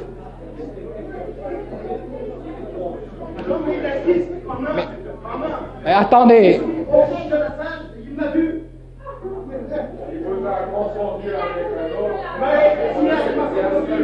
Non mais écoutez, cher monsieur, vous allez avoir la parole absolument comme tout le monde, mais vous avez la parole. Alors restez debout. Écoutez. Visiblement, cher monsieur, vous êtes peut-être nouveau ici à l'Institut, mais vous avez une pratique tout à fait libre. Il n'y a pas de raison à ce que vous n'ayez pas la parole. Donc, allez-y. Allez-y donc. Bonsoir, monsieur Barrault. Vous êtes connu pour vos positions anti-islamiques. Et vous n'êtes pas le premier, ni hélas le dernier, pour faire ça. Je tiens à éclaircir quelques points dans votre exposé. Vous semblez confondre les Mamelouks et les Girs. Les Mamelouks sont venus un peu plus tard dans l'histoire de l'islam. Ça, c'est un point d'histoire. Ensuite, vous dites que... Je vous prie vraiment de poser des questions. L'islam est primitif. Est-ce que l'islam primitif c'est lui qui a fait l'Alhambra, comme vous l'avez dit. C'est lui qui a fait le Taj Mahal. Et vous semblez aussi confondre les islamistes et les musulmans. Vous semblez confondre Avicenne avec les penseurs musulmans. il faut dire que Avicenne est un ismaéliste, il n'est pas musulman. Ça, c'est un point d'histoire. Alors, il y a une confusion dans votre exposé et que la modernité, nous, en tant que musulmans, nous ne voulons pas de la modernité qui semble apporter cette civilisation matérialiste, purement matérialiste, et l'amener vers le désastre. S'il y a quelque chose... Non, mais monsieur, excusez-moi, mais vous vous rendez compte que si chacun qui a une question fait une conférence comme vous, on ne pourra pas discuter. Je vais terminer. Rapidement. Rapidement. S'il y a un espoir dans le monde moderne, c'est bien l'islam. Et vous semblez ne pas méconnaître un hadith du prophète qui a dit « Vous allez conquérir Constantinople et vous allez conquérir Rome. Et c'est pourquoi vous combattez l'islam. » Bon, alors, je crois que c'est très intéressant votre intervention. Elle est très intéressante, mais elle montre tout à fait ce que je dis. Bon, premièrement, mon livre, mon exposé n'est pas anti-musulman. Souhaiter que l'islam se réforme, c'est comme si on disait que Calvin était anti-chrétien. Souhaiter la réforme n'est pas souhaiter la mort d'une religion. Et vous me direz que je me mêle de ce qui ne me regarde pas, mais je souhaite cette réforme parce que, encore une fois, elle est inévitable. Quand vous dites que vous refusez la modernité, c'est de la babiole. On ne peut pas la refuser. Personne ne peut. J'ai pris la comparaison de Tchernobyl, de l'usine nucléaire. Elle est là. Elle a peut-être été construite par le diable, mais il faut la gérer. Il faut empêcher qu'elle pollue, qu'elle explose. Nous sommes condamnés à former des ingénieurs qui maîtrisent ça. Et donc, vous voyez, on ne peut pas être un amiche aujourd'hui, si ce n'est sous la protection des ingénieurs nucléaires. Et si vous voulez que l'islam, ce soit des amiches à l'échelle du monde, il disparaîtra. Donc la seule chance de l'islam, pour l'islam, c'est qu'il fasse comme les Japonais, qu'il intègre la modernité, qu'il fasse comme la réforme, qu'il intègre la réforme, pour justement apporter au monde moderne la spiritualité qui lui manque. Et c'est ça où le côté musulman, si vous êtes croyant musulman, je pense que vous l'êtes, vous devriez justement utiliser les armes du monde moderne pour lui apporter les valeurs que vous pensez avoir. Faire ce qu'ont fait les jésuites après, au moment de la contre-réforme catholique. Je sais bien que parler des jésuites à Genève, c'est pas bien, mais enfin quand même, ils se sont pas dit le monde moderne est affreux, on va le condamner. Ils ont voulu devenir plus astronomes que les astronomes, plus physiciens que les physiciens, plus chimistes que les chimistes, plus philosophes que les philosophes, plus horlogers que les horlogers, et plus modernes que les modernes, pour donner aux hommes modernes la spiritualité qu'ils estimaient être en dépôt du christianisme. C'est ça la seule chance de l'islam, et peut-être la seule chance de la terre, que les grandes religions intègrent la modernité et lui donnent une âme. Mais elles ne peuvent lui donner une âme qu'en rentrant dedans. Et c'est ça où nous différons. Donc ce n'est pas être anti-musulman que de dire que c'était une grande question. Mon livre se termine comme ça, c'est les dernières phrases. Il y a une grande religion forte qui est l'islam, et il y a la modernité. Il faut espérer que l'islam deviendra moderne et que la modernité deviendra religieuse, un peu. Bon. Donc vous voyez, c'est pas du tout... on ne peut pas refuser. Alors, sur les erreurs que vous me reprochez, ce n'en sont pas. Vous sais bien que les Mamelouks, ce sont des esclaves circassiens d'origine chrétienne, islamisés dans leur enfance, et qui sont apparus bien après les Gyres, sous le temps des Turcs ottomans. Mais, je dis, dans leur tête, le cavalier Mamelouk est complètement superposable au cavalier de l'Égypte. C'est pas le même, c'est même pas la même race, la même ethnie, mais c'est la même mentalité. Et c'est vraiment cette mentalité du cavalier et du prophète qui échoue devant la terrible machine à tuer de l'armée de la Première République française. Et quand je parle de primitif, alors encore une fois, il ne s'agit pas du tout d'un jugement, alors c'est peut-être un mot que je devrais renoncer à employer, mais on l'emploie en peinture, et c'est plutôt un... Voilà, c'est plutôt un terme valorisant quand on parle des primitifs flamands, ou de la Suisse primitive, enfin des cantons de Houry, etc. Bon, ça ne veut pas dire négatif. Primitif, ça veut dire près de l'origine. Près de l'origine. Bon. Quant à Avicenne, si vous récusez Avicenne, moi je veux bien que vous pensiez qu'Avicenne n'est pas musulman. Pour moi, c'est le plus grand penseur musulman.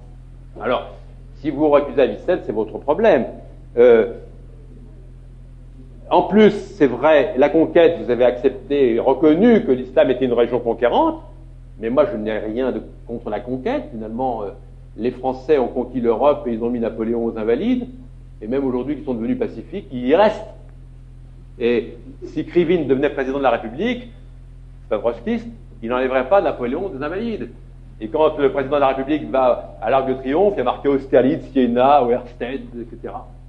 Bon, la conquête, c'est bon. C'est pas une honte, mais je crois que la conquête militaire, aujourd'hui, peut-être qu'il faudrait penser à conquérir les cœurs et non pas les armes. Bon, mais c'est autre chose. Vous voyez là-dedans, en fait, nos discours ne sont pas si contradictoires que vous le dites. Simplement, la différence essentielle, c'est que je pense que l'islam n'a pas le choix de refuser la modernité ou pas. Refuser la modernité, ce n'est pas possible, sauf à la manière des Amish, c'est-à-dire sous le protectorat américain, comme font les Saoudiens. Ils refusent la modernité, mais avec l'armée américaine, le dollar américain, les techniciens américains, alors ils peuvent en effet pratiquer l'intégralité de la charia sous la protection de l'oncle Sam. Si c'est ça, si vous voulez être un protectorat, hein, je veux bien, après tout, peut-être. C'est ce que les Japonais ont refusé. Et je respecte assez mes amis musulmans pour croire que la conquête européenne est terminée, que l'ère des protectorats aussi. Mais si vous ne voulez pas devenir moderne, vous serez protégé. Point à la ligne. Je vous prie d'un tout petit peu de compréhension. Je suis persuadé, et je serai équitable, que chacun pourra poser sa question, vous verrez. Nous allons d'ailleurs aller vite en besogne, et je suis sûr que vous serez de plus en plus bref dans vos questions. Alors, il y a d'abord une dame au 3e rang. Malgré le manque de modernité dans l'islam, pourriez-vous peut-être nous dire comment ça se fait qu'il est encore très attrayant et qu'il y a tant de conversions? Mais je n'ai jamais nié la valeur proprement religieuse de l'islam. Le livre est un sujet très précis, islam et monde moderne. Sujet qu'encore une fois, tous les réformateurs musulmans, j'en ai cité des dizaines, y compris Kadhafi à sa manière, sentent très profondément. C'est leur problème principal. Tous. Y compris Nasser, qui est très admiré chez les musulmans arabes. Hein. C'est leur problème principal.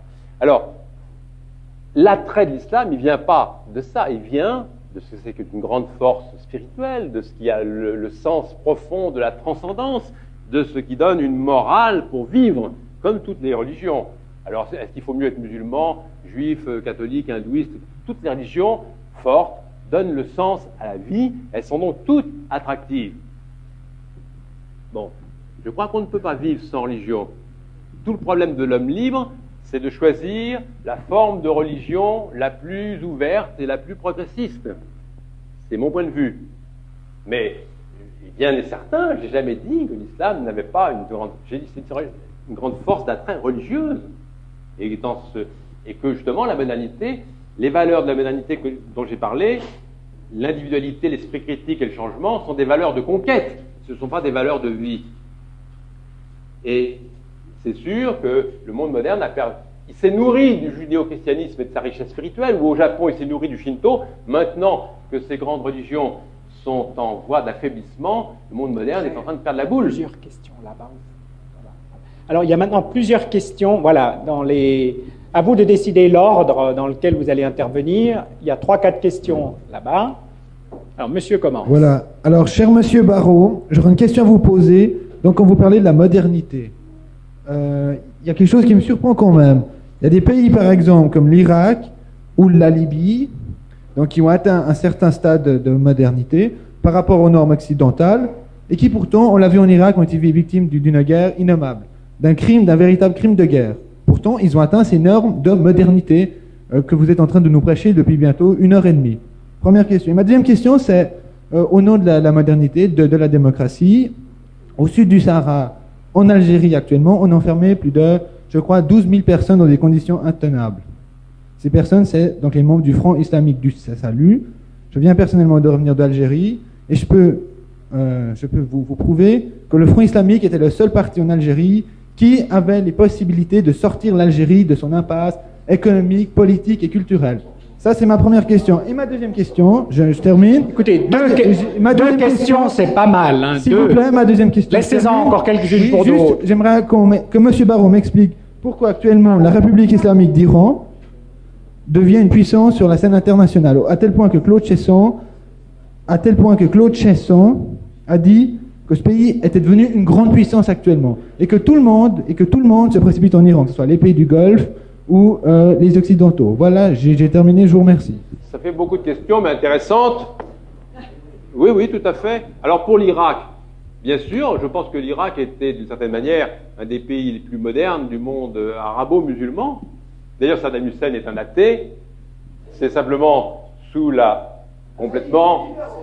Attendez, laissez. Je connais un peu et je pense que c'est un athée. Comme d'ailleurs tous les dirigeants du FLN, ou pratiquement, et la plupart des dirigeants arabo-musulmans qui ont pris le pouvoir, de Mustafa Kemal, etc. Alors, c'était un pays moderne qui essayait, je ne dis pas démocratique, qui essayait d'être moderne. Mais la démocratie, ça vient, à mon avis, c'est une condition nécessaire de la modernité, mais ça ne vient pas tout de suite. Le Japon a mis longtemps à l'apprendre. Pourquoi l'Irak a été écrasé par les États-Unis? Ça n'a aucun rapport avec notre sujet. Là, il faudrait faire une conférence de géopolitique, tout simplement parce que l'Arabie Saoudite est un protectorat américain, infiniment plus que le Maroc n'était un protectorat français, et que la puissance impériale, Amérique, ne pouvait pas accepter que l'Irak rentre au Koweït, qui était aussi un protectorat américain. L'Amérique a eu la réaction que la France aurait eue si les Espagnols avaient débouché de leur zone d'occupation au Maroc pour envahir le Maroc français. C'est une réaction impériale qui n'a aucun rapport avec le sujet dont nous nous occupons. Et est-ce que la France a eu raison ou tort de participer à ce combat? C'est un autre problème. Il est bien certain que c'est simplement la politique de domination impériale de l'Amérique. Là, ce problème Iran-Amérique. C'est pas du tout un problème, c'est pas du tout le problème qui nous occupe. Le fils, alors, comme j'étais en Algérie longtemps, je connais bien les gens. Certainement, le fils est populaire.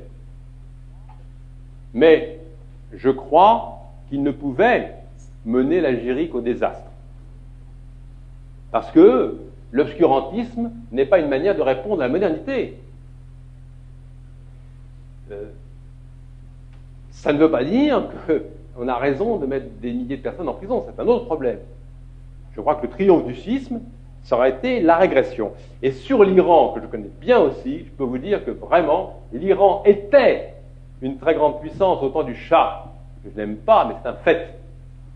Et une tellement grande puissance que quand on venait, j'ai fait souvent la route jusqu'aux Indes, par l'Afghanistan ou par le Balouchistan, donc en traversant l'Iran, en venant de Turquie. Quand on quittait la Turquie il y a une dizaine d'années ou 15 ans, on avait l'impression de quitter un pays sous-développé. Et quand on arrive en Iran, on se disait, mais quel pays moderne! Toutes les petites filles étaient en jupe bleue, les services publics marchaient. Et j'ai fait ça en voiture, dans tous les coins les plus reculés. Ça ne veut pas dire que je trouve que le régime du Shah était bon. C'était une dictature extrêmement cruelle. Mais il est un fait que l'Iran du Shah était en train de devenir une grande puissance régionale. Avec l'intégriste, ça s'est effondré. Et la vérité aujourd'hui, c'est que l'Iran des barbus est à 5% de son PNB d'avant la Révolution, qu'elle est dans une misère épouvantable, que c'est un pays démoli, détruit, où rien ne marche, où les gens crèvent de faim, qui est soumis à une dictature encore aujourd'hui avec Rafsanjani bien pire que celle du Shah, et que c'est pas vrai que c'est en train de redevenir une grande puissance, même si pour des raisons de lutte impériale et géostratégique, les puissances européennes ou américaines cherchent à y prendre position et à y revenir. Bon, c'est comme si vous disiez que l'Arabie Saoudite est une grande puissance. Ils ont beaucoup d'argent, mais c'est une puissance, c'est un protectorat. L'Iran s'est effondré. Et la voie des ayatollahs n'est pas une voie qui sortira l'Iran du marasme, c'est une voie vers la mort et vers le désespoir, comme la voix du Fils. C'est la conviction, vous pouvez penser le contraire, faites l'expérience. Je vous propose maintenant, comme j'ai vu qu'il y avait quand même encore pas mal de questions, qu'on pose toutes les questions et que M. Barrault les note et réponde ensuite d'une manière globale. Alors, il y avait 3-4 questions, exactement au même endroit qu'a parlé. Voilà, je vous en prie. Alors, s'il vous plaît, essayez de vous en tenir vraiment à une question par personne, formulée aussi brièvement que possible, et M. Barrault répondra ensuite. Vous aurez tous la possibilité de poser vos questions, que ce soit clair, mais si on va vite et court et à l'essentiel. D'accord. Alors, bon, je pense que ça ne sert à rien de faire une contre-polémique, ce n'est pas l'objectif comme vous l'avez dit. Mais je voudrais quand même faire quelques éclaircissements au niveau de certains points, parce que j'ai été franchement déçu. On a dit des questions, cher monsieur. D'accord. Alors, je conseillerais 2 livres à des gens. Sinon, vous voyez, les gens vont partir et ça va être dommage. Mais je vais prendre le temps de 2 questions. Hein. Le premier livre que je voudrais conseiller aux gens, c'est voir le livre qui s'appelle « Le soleil d'à l'abri sur l'Occident » de Sigrid Hunke aux éditions Albin Michel, d'une part. Et d'autre part, pour avoir une meilleure idée de ce qu'est l'islam par rapport à ce qu'on est en train de présenter, parce que là, il est en train d'en prendre beaucoup dans la figure, malheureusement. C'est le livre « La Bible, la science et le Coran », donc de Maurice Bucaille aux éditions Segers. Et je suis franchement déçu au niveau de l'argumentation de M. Barrault. Alors, sur différents points, par exemple, islam... Oui, mais écoutez, vous pouvez pas reprendre. Vous avez fait un petit jeu, là, en disant que vous jouerez le jeu de la question. Alors, vous arrivez à formuler une ou l'autre question. Sinon, après vous, on sera obligé d'arrêter. Ce serait dommage qu'on n'entende pas les autres questions. Alors, je vais poser la question à M. Barrault de cette façon-là. Est-ce qu'il peut me donner un seul verset du Coran ou un seul hadith dans lequel on dit que, par exemple, il y a la domination du riche vis-à-vis du pauvre ou du puissant vis-à-vis du faible en islam? Ça, c'est une chose. Voilà une bonne question. Vous voulez pas vous en tenir là? Oui. Par exemple, les femmes prisonnières de guerre, la haine du corps de la femme, le changement est un péché, l'islam n'est pas novateur, l'islam est fondé sur la conquête, l'islam, il n'y a pas de femmes dans les marchés, ça, c'est même pas la peine de dire, je pense, parce que c'est n'importe quoi. L'islam a apporté régression, mais n'a rien inventé. Alors ça, il faudrait voir le livre de Sigrid Hunke, qui est Le soleil d'à l'abri sur l'Occident, donc aux éditions Albin Michel. Alors, écoutez, je termine. Comprenez mon rôle. Comprenez mon rôle. Je voudrais qu'il y ait au moins de l'objectivité dans cette discussion, sans quoi elle n'a pas de sens. Mais enfin, je pense. Bon, alors, juste un truc. Non. Le problème de l'islam à l'heure actuelle, c'est le manque de liberté qu'ont les musulmans pour s'exprimer librement. Et ils sont tous dans des pays où il y a la dictature et la liberté est absolument absente. Il y a vraiment un problème à ce niveau-là. Et ce qui se passe au niveau et le comportement des musulmans, je termine là, le comportement des musulmans à l'heure actuelle, ce qui se passe dans les pays musulmans est certainement déformé de par la dictature qui règne dans ces pays-là. Il n'y a aucun droit. Comment est-ce qu'on peut respecter l'islam si on est suivi toujours par les polices militaires, que ce soit en Égypte, en Turquie encore, contrairement à ce que vous dites, en Syrie, etc. Merci beaucoup. Mais dernier point... Attendez, on va... quelques autres questions, oui, si vous voulez bien. Tout de suite, là, si vous voulez. Sinon, si vous voulez, on finit d'habitude à 10h15, il reste 5 minutes.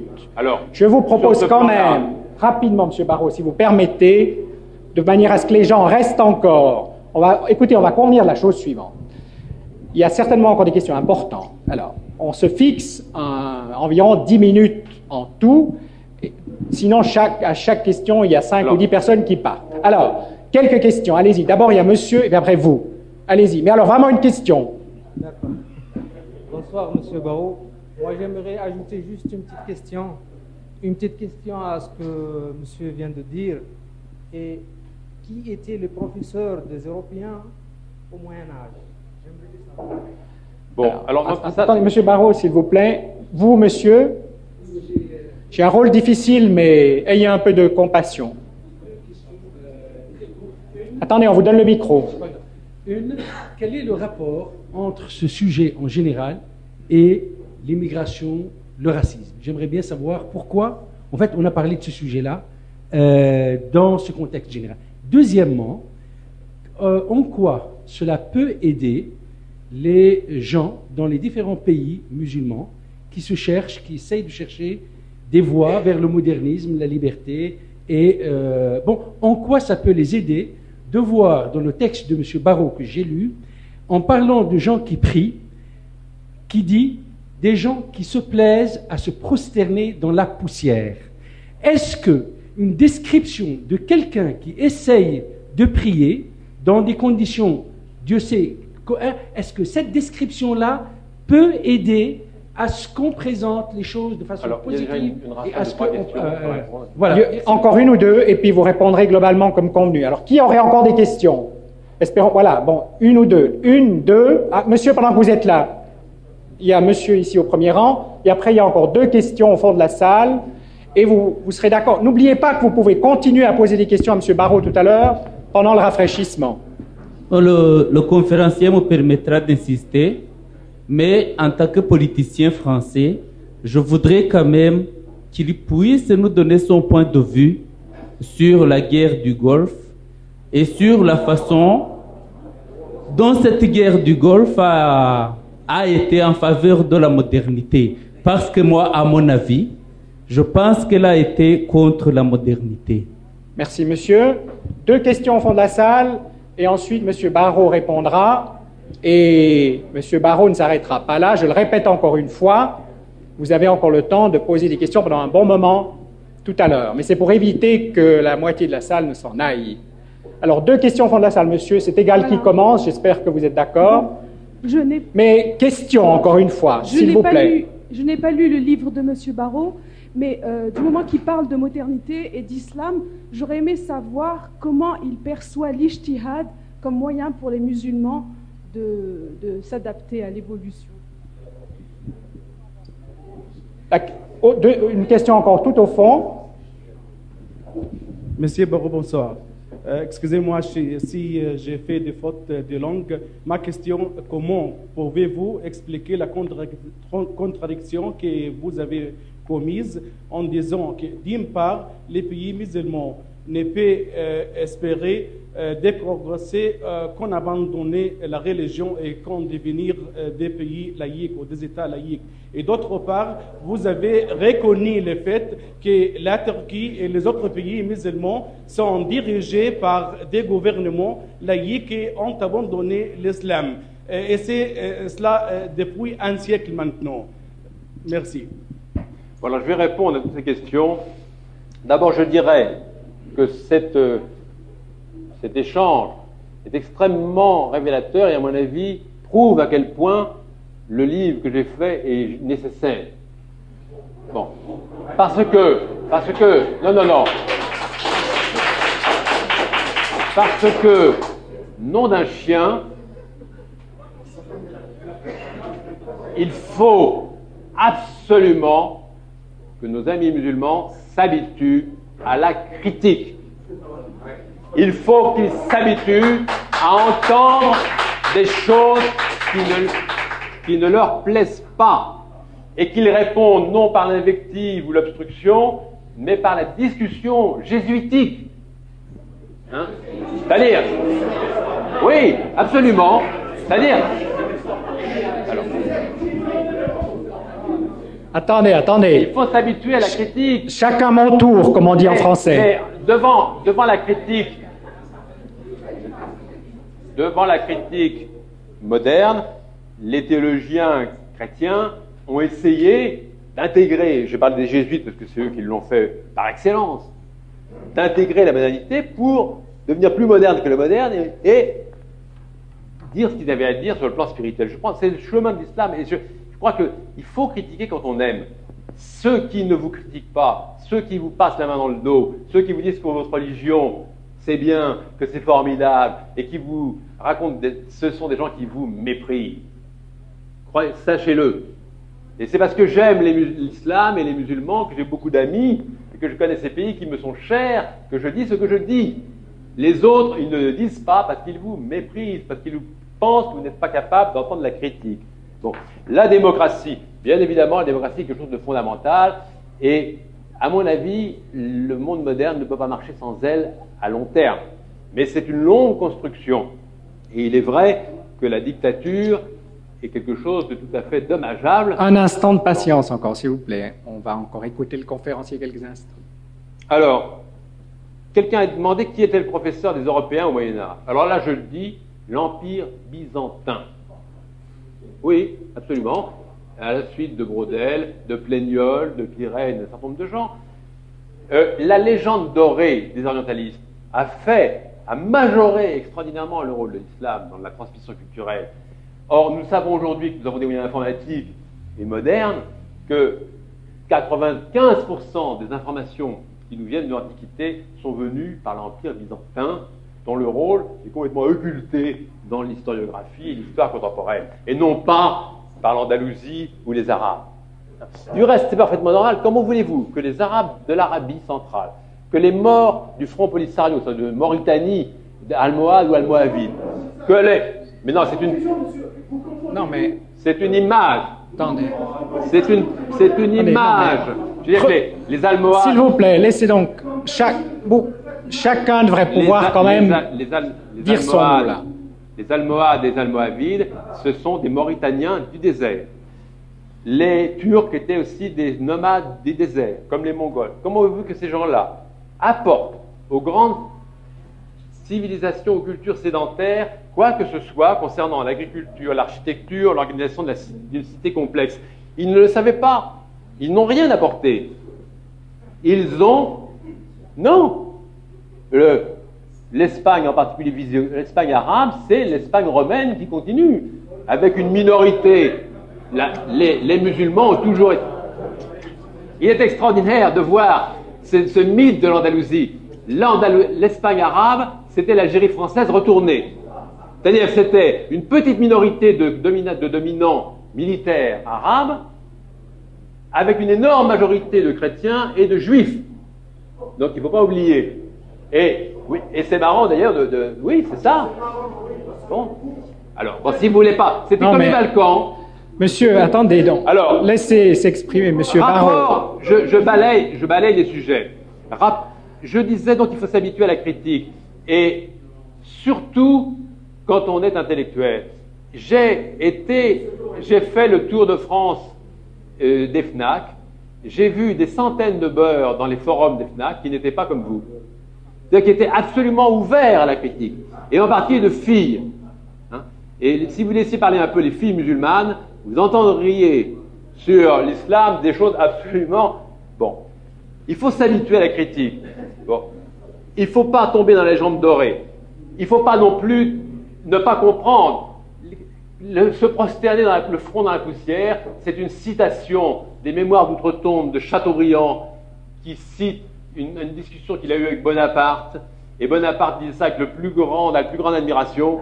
Et non pas d'une manière méprisante, il disait « Ce qui m'a le plus frappé en Orient, c'est cavalier qui se jette dans la poussière vers la Mecque. » Et c'était pas du tout... Vous en parlez pour les musulmans à Paris, monsieur? Non, pas du tout. Je n'ai absolument... Vous n'avez pas lu mon livre, je ne parle pas des musulmans à Paris. J'ai dit par ailleurs que...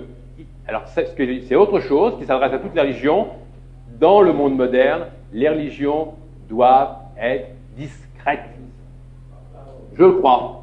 Je crois que le monde moderne implique que la religion soit de piété, de charité et discrète. Il ne faut pas emmerder les autres avec sa religion. Et je dis ça aux catholiques, aux juifs et aux musulmans.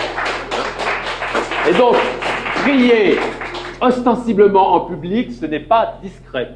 Et ça embête les autres. Voilà. La guerre, donc c'est un rapport avec l'immigration, même si le rapport n'est pas immédiat, parce qu'on n'en a pas parlé. Le rapport, c'est que je crois, à la suite d'un de mes prédécesseurs, à l'INED, Kaltenbach, que le fait qu'il y ait des millions de musulmans dans les pays modernes est une chance pour l'islam s'ils saisissent cette chance. Parce que pour la première fois, ils vont être obligés, parce qu'ils sont dans des sociétés qui ne sont pas musulmanes, de s'adapter et d'inventer des réponses. Je crois que c'est une chance pour l'islam.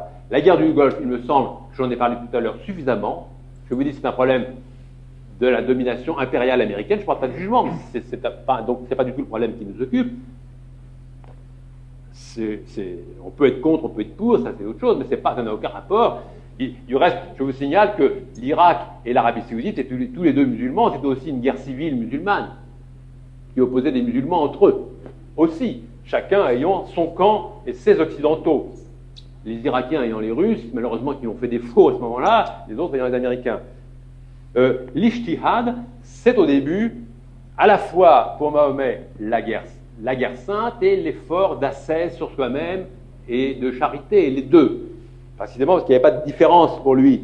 Mais on peut très très bien garder l'allant de la conquête, de même qu'on dit d'un chef d'entreprise qu'il est conquérant ou en renonçant aux armes. Et je donnais l'exemple de la République française qui a été conquérante et qui a laissé sur son arc de triomphe ses victoires et qui ne l'est plus.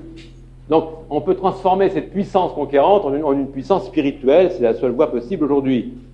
Quant à la laïcité, je crois que c'est la seule manière moderne de construire une société où la religion est de l'ordre de l'associatif, de la foi associative, mais qu'elle n'est pas sociale.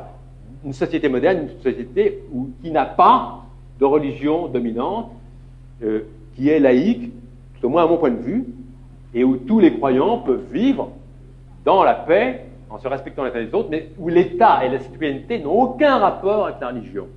Et cette critique d'ailleurs va aussi contre Israël, qui est aussi une société théocratique.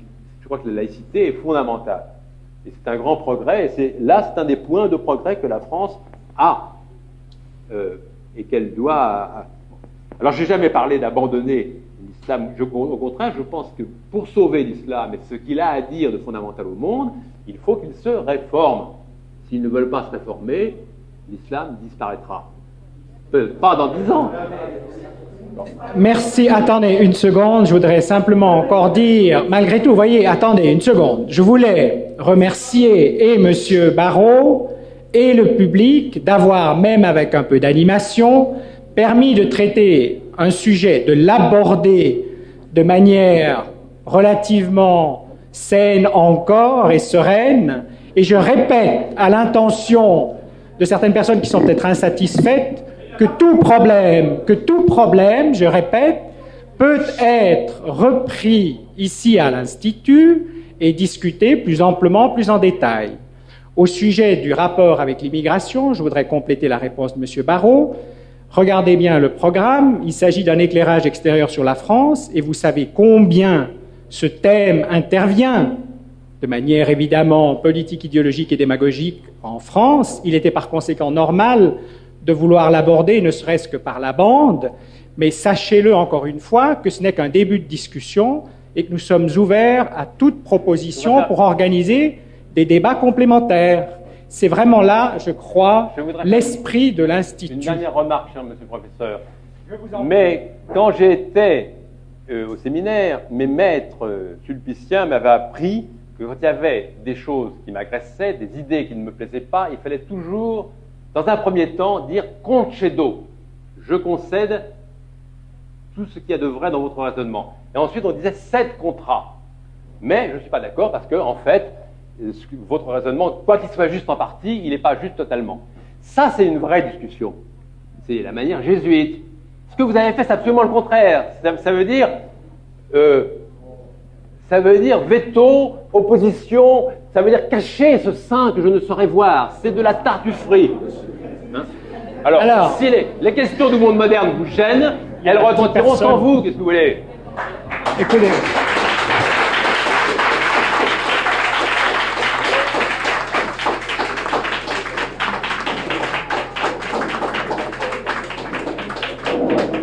Vous avez terminé, mais pas conclu. La discussion continue. Merci, M. Barrot, encore une fois.